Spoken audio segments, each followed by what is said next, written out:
In today's episode of Mysterious Stories Related to Jinn, the incident we are sharing has been told by Dr. Ibrahim. Today, we will learn about the jinn-related experiences that happened in his life. Now, I am going directly into the main incident, and I will share it exactly the way he described it, so that you can understand it clearly. He said, "Jinn are a real existence. Many people believe in this, while some, especially those with atheist views, do not. But according to Islamic belief, Allah says, 'I created jinn and mankind only to worship me.'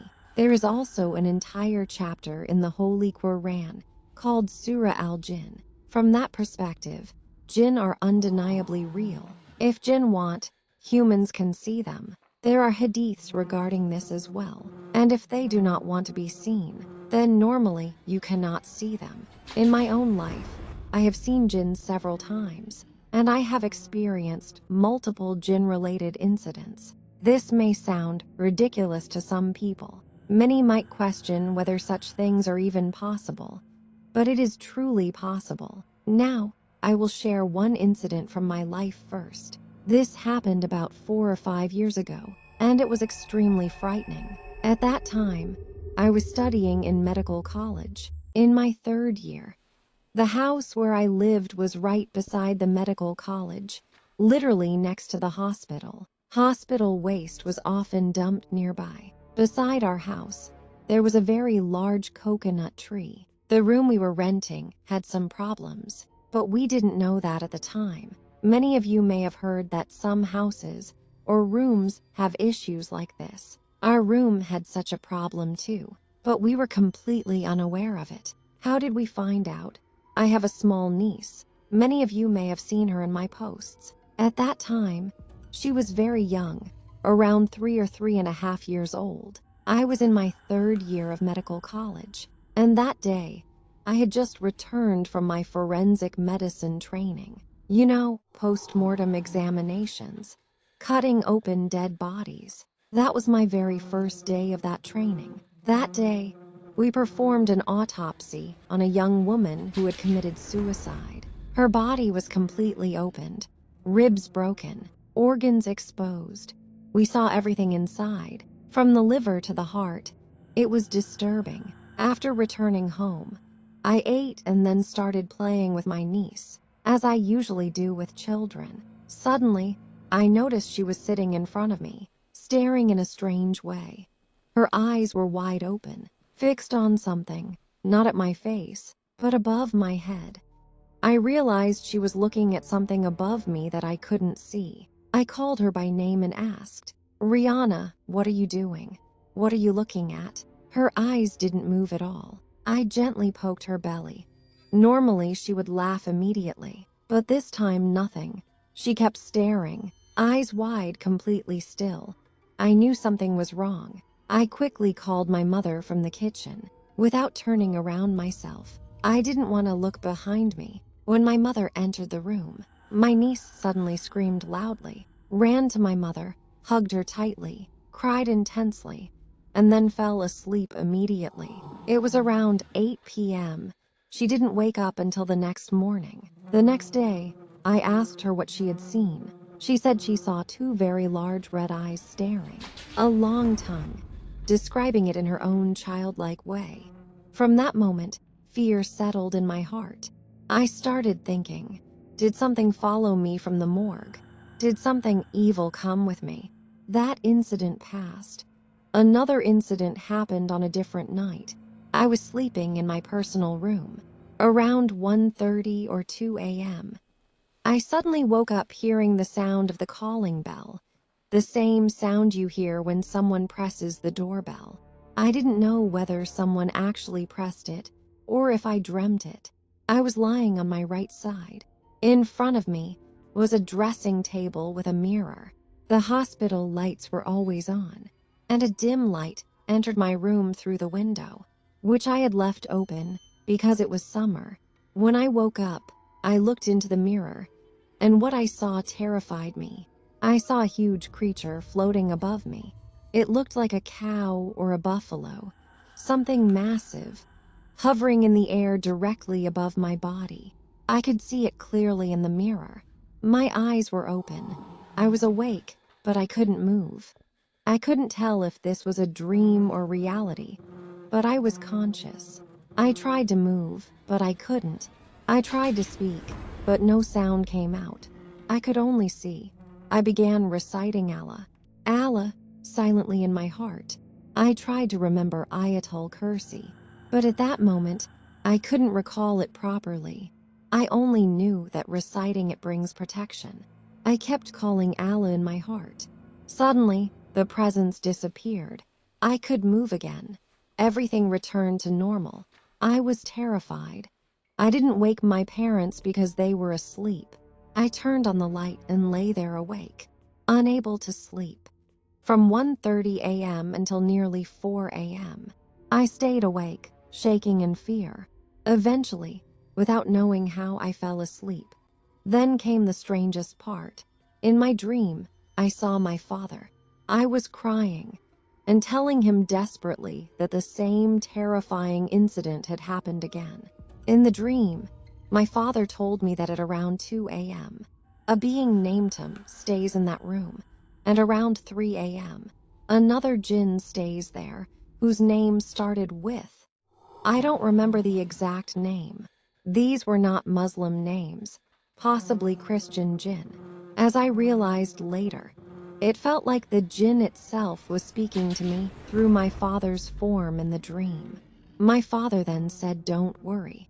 No one will be able to harm my son. Insha'Allah."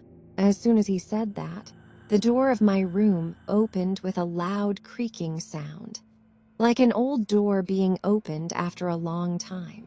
I saw my mother entering the room, but it was not my mother. She looked like my mother, but her expressions, movements, everything felt wrong. It felt like a jinn had taken my mother's form. She looked evil, almost witch-like. She came closer and climbed onto the bed. At that moment, both my father and I stepped down from the bed. Later, when my father interpreted the dream, he explained that this meant the jinn had claimed authority over that place. Since they climbed onto the bed and we were forced to step down, it indicated that staying in that house was no longer safe for us. Many strange incidents had happened there before with others, but I hadn't known about them. When these events started happening to me personally, we decided to leave the house. Within 1 week, we left that house permanently. After that, the situation inside the house became extremely disturbing. Sometimes my mother would be asleep, and it would feel like someone was sitting beside her, reading a newspaper.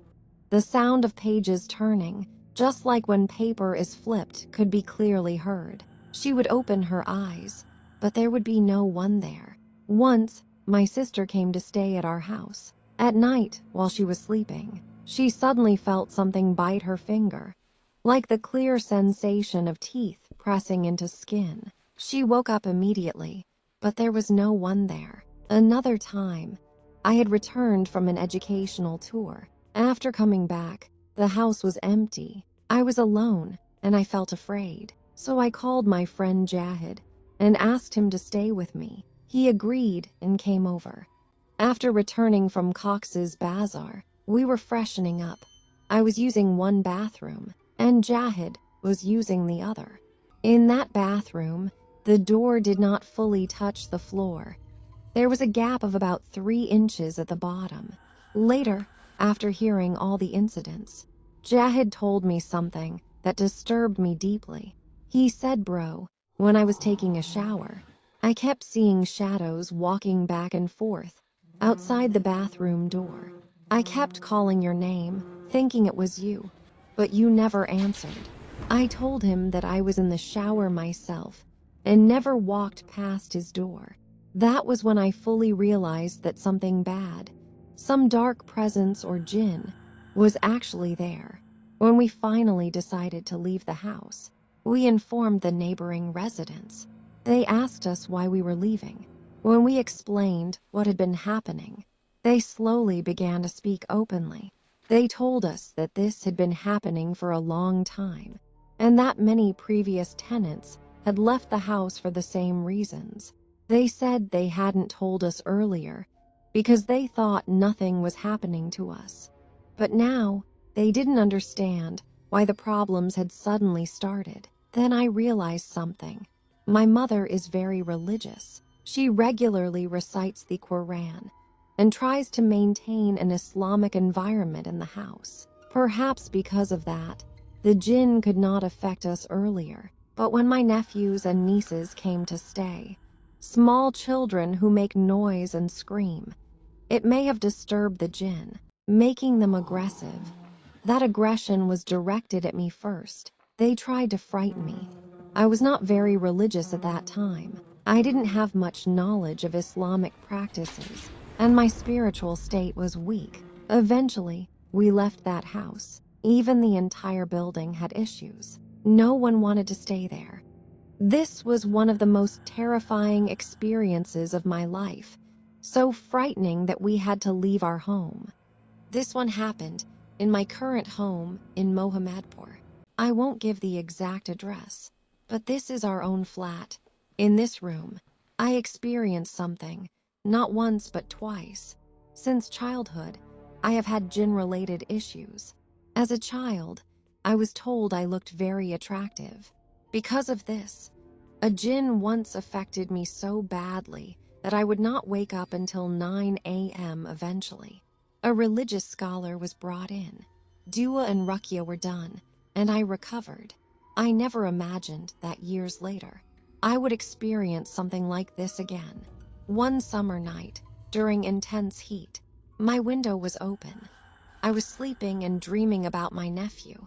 I don't remember the dream clearly, but suddenly I woke up. I was lying on my right side. When I turned and looked toward the open window, I saw something terrifying. A human-shaped figure made entirely of mist was hanging outside the window, staring directly at me. I was on the 7th floor. There was no possible way for anyone to climb there. No ladder, nothing. And yet this mist-formed human figure was suspended in midair, gripping the window, staring at me. At that moment, my heart started pounding violently. I thought I might lose consciousness. As I watched, the figure slowly floated away, still staring at me, and disappeared behind the wall. That was the most frightening experience of my life. The previous incidents felt mild compared to this. I genuinely felt like my life was about to end. After that, I went to the bathroom, freshened up, and then I heard the Fajr Adhan. That's when I realized, just before dawn is a dangerous time. Jinn and other unseen creations are very active around 3 a.m. now. Imagine this. Being alone in a room and seeing something like that with your own eyes. This was not a hallucination, not a dream. I was fully awake. Another incident happened in the same house. Once, my parents and all family members went to my grandmother's house. I stayed alone in the entire 7th floor.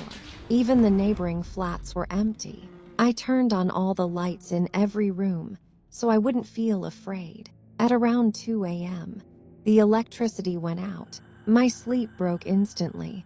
All the lights went off. I was completely alone in the building. I turned on my phone's flashlight. After a while, I started hearing a sound coming from the dining room. There was no one in the house. It sounded like an electronic noise, similar to a ringtone, but not like anything I had ever heard before. The sound continued nonstop for about 30 minutes. I knew someone was there. A jinn was trying to frighten me. Jinn do not usually appear directly in front of humans. They try to frighten from a distance by making their presence known. I kept reciting duas silently, repeating Allah, Allah.